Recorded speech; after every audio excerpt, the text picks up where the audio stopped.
I'm Aby Goodman here with Rocky Top Insider, and I am with Coach Tom George. You own a company called Quarterback Impact, but I'm going to let you talk about your credentials a little bit. So what do you do and how do you work with quarterbacks? You know, I'm not sure that I'm at a place where I can talk about myself and my credentials. I will tell you I've been around some very talented quarterback coaches in my time. I had the opportunity when I was in Florida to work at some Elite 11 regional camps. And I also had the opportunity to do some training with Barlow Sports and Joe Dickinson. And after that was over, I was fortunate enough to open up my own quarterback academy in Oklahoma City. We're at the point where, you know, we're doing 5 camps nationally right now. So the development and progression of quarterbacks in this area, including what we've built across the country in different cities, has been an improvement for Quarterback Impact, and we've been able to grow in some areas and develop more quarterbacks. So, you know, as far as credentials, I mean, I'm not really a train a bunch of 5-star type of guy.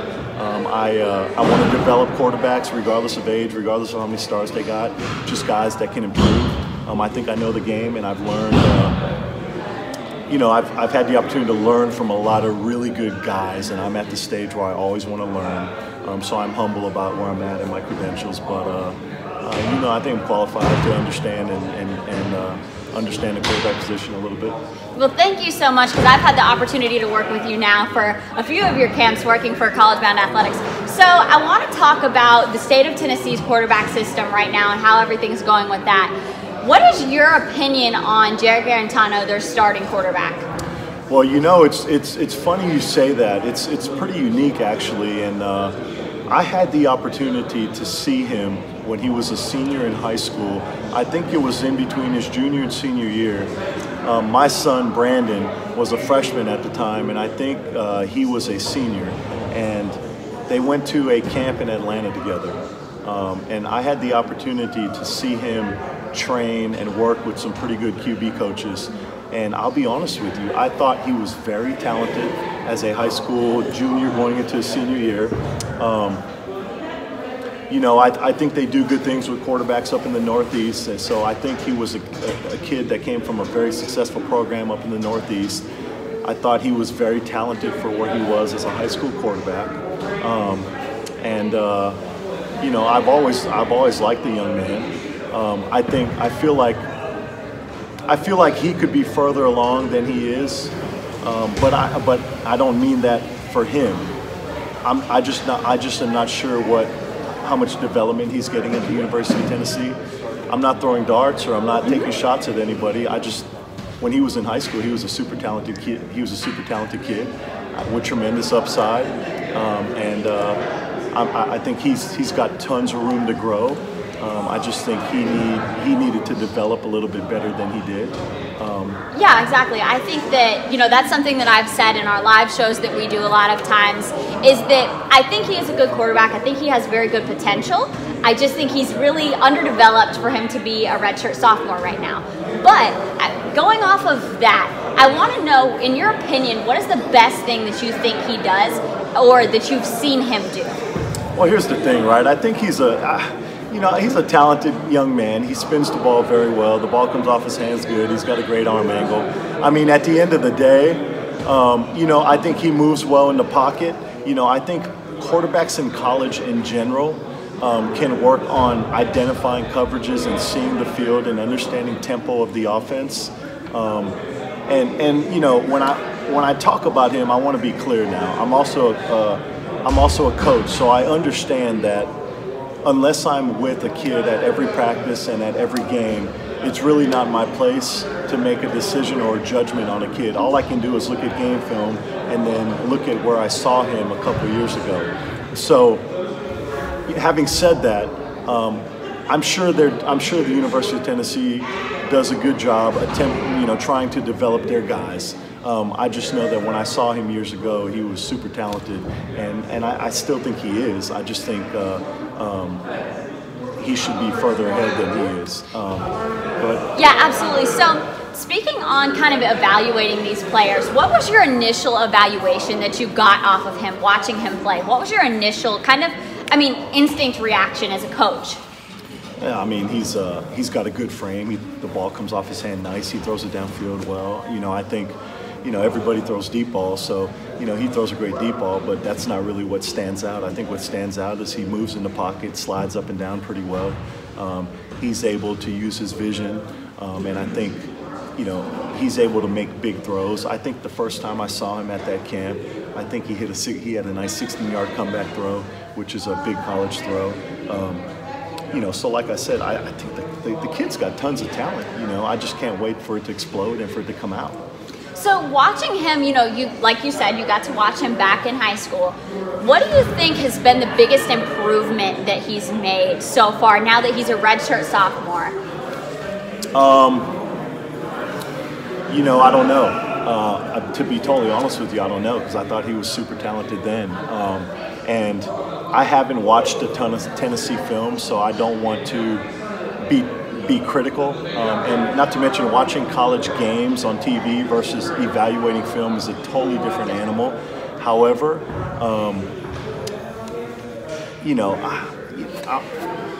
my question would be, would he be more developed if he was at Alabama or Georgia? I don't know. I would guess probably, but I don't know. So, and it's not just him, but I would say that over time, I'm not sure, Tennessee's done a great job developing guys. Maybe they have, maybe they haven't. I'm just speaking from an outside perspective. Yeah, well, that's something that, I've talked about in Nathaniel and I's live shows a lot, is that a lot of guys on Tennessee's roster right now are underdeveloped because they've had several different strength coaches in their time. I mean, Jarrett Guarantano is a redshirt sophomore, but it's difficult to develop a guy like that when you have several different strength coaches. You have a big coaching fiasco that went on last year, and everything's kind of changed in his world, and now he's trying to fit into a system that wasn't necessarily built for him to fit into, and I think they're having to force it. But in your opinion, how do you think he is done kind of adjusting to adversity and dealing with that? And to go back to your question about do I think he would be better developed if he was at an Alabama or Georgia? If you ask me that, absolutely, I think so, just because, like I said, the coaching fiasco. But in your opinion, do you think that, number one, how do you think he's adjusted to that adversity? But number two, how do you think he can adjust better to the adversity? Well, I think he's done I don't want to go there because he's a young man, right? And multi-millionaires that coach him he went through a phase where they were changing, they're changing coaching staffs. Mm-hmm. The head coach that they had before couldn't figure out who the quarterback coach or OC was, so he had to deal with that. So I mean, to ask a young man to deal with that kind of transition I think is tough. So okay? difficult. And I think it's very difficult. So at the end of the day, I think he's super talented. I think if he hasn't progressed as much as he should, it's not because of him, okay, at all. I think, I think the kid's talented. I think the kid's got a bright future, and I think the kid works hard. I think considering where he's at today, we should applaud him, because I'm not sure many young men in America would have been able to go through what he went through and still be successful today.